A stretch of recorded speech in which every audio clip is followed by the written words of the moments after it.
de laboratorio correspondiente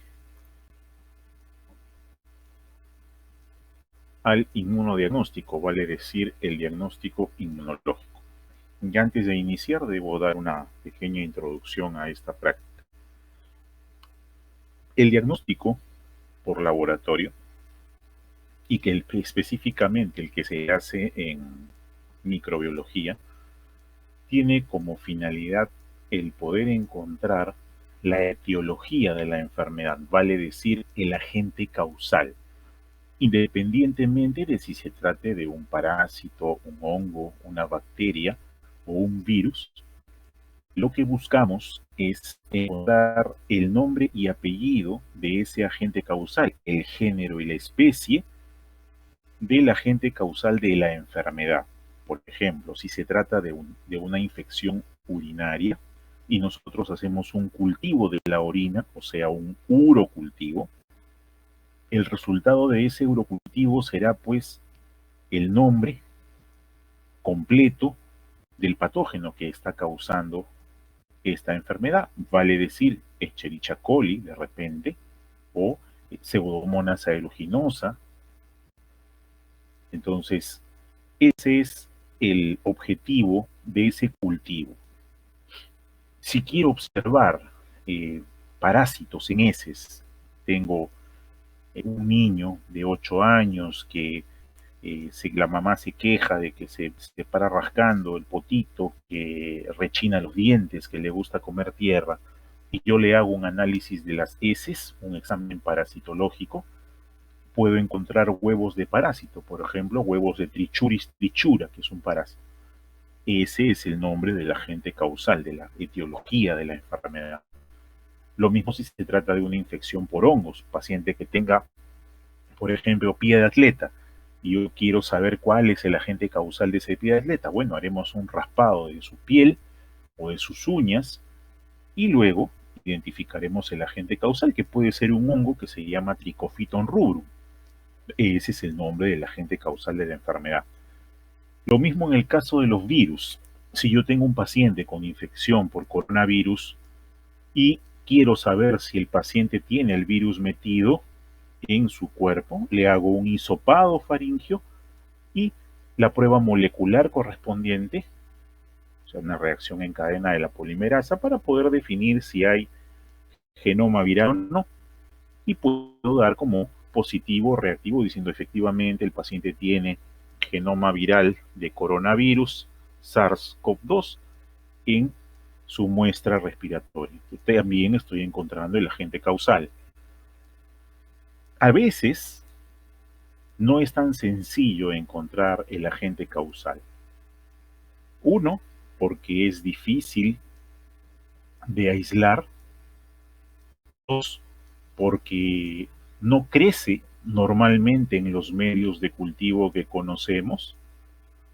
Tres, porque ya el tiempo de su aislamiento ya pasó, el patógeno ya cumplió su ciclo y ya no se encuentra en la muestra biológica. ¿Qué alternativa tengo frente a eso? Bueno, cuando nosotros realizamos o hacemos una enfermedad, esa enfermedad tiene un proceso. Y ese proceso de enfermedad pasa necesariamente por el despertar de la respuesta inmunitaria y la producción de anticuerpos. Necesariamente pasa por eso. Entonces, esos anticuerpos no vienen a ser otra cosa sino la huella que deja ese patógeno en el organismo. Y esa es una forma de hacer diagnóstico también, a través de pruebas de tipo antígeno-anticuerpo que reciben el nombre de inmunodiagnóstico. Por ejemplo, si yo quiero saber si mi paciente tiene VIH, yo puedo hacerle una prueba para buscar anticuerpos contra VIH. Si yo quiero saber si mi paciente tiene sífilis, yo puedo hacerle una prueba para ver si tiene anticuerpos contra sífilis. Y así podríamos mencionar muchos ejemplos más. El mismo coronavirus, la prueba rápida de la que tanto se habla, es una prueba inmunológica, es una prueba de inmunodiagnóstico destinada a buscar anticuerpos de tipo IgM, de tipo IgG o de tipo IgA. Entonces es importante saber que cuando yo hago el diagnóstico microbiológico puedo buscar o al agente causal o puedo buscar a la huella que deja el agente causal en el organismo y esa huella se llaman anticuerpos. Entonces, este diagnóstico inmunológico, este inmunodiagnóstico, está basado en este tipo de pruebas.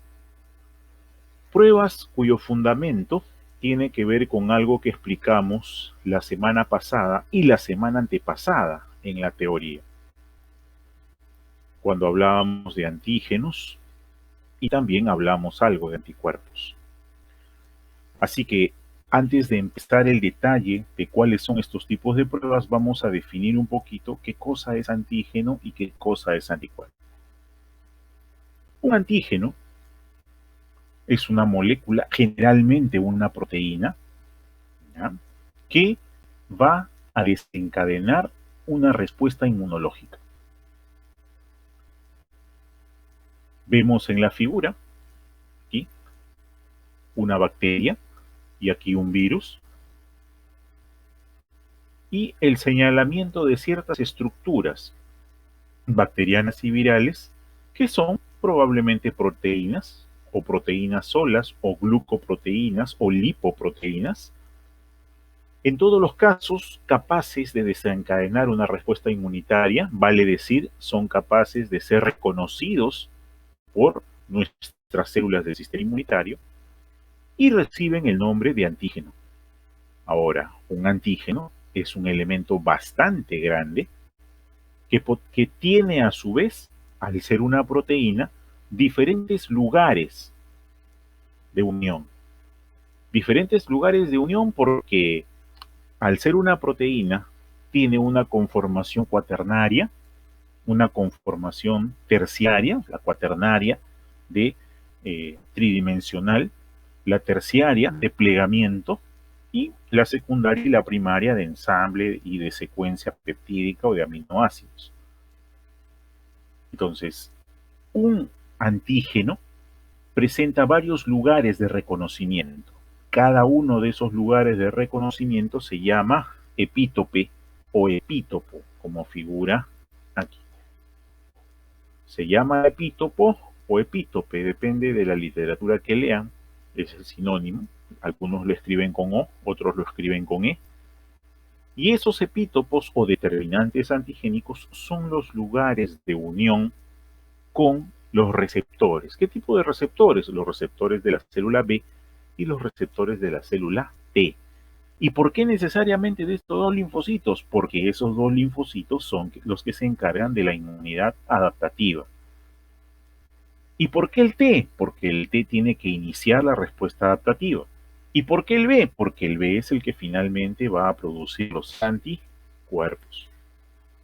Un anticuerpo no es otra cosa que una molécula proteica también.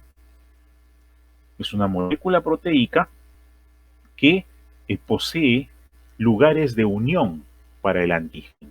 O sea, ese antígeno que hemos visto y que se puede unir a este anticuerpo lo hace a través de estos lugares que estoy marcando en azul. Son hendiduras, espacios reales de unión al antígeno. Esos lugares que se unen a los determinantes antigénicos o epítopos se llaman parátopos.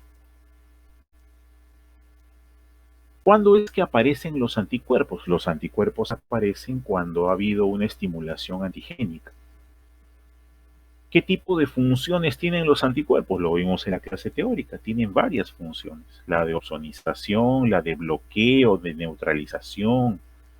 ¿Qué tipos de anticuerpos son esos? Las inmunoglobulinas, cuyo sinónimo, ¿verdad?, es el anticuerpo, y que son de varias clases o isotipos. Clase G, clase M, clase A, clase D y clase E, cada uno con diferentes acciones. ¿Cuáles son los más usados en el inmunodiagnóstico? Los tres primeros, o sea, la G, la M y la A. Esos tres son los más usados en el diagnóstico de laboratorio.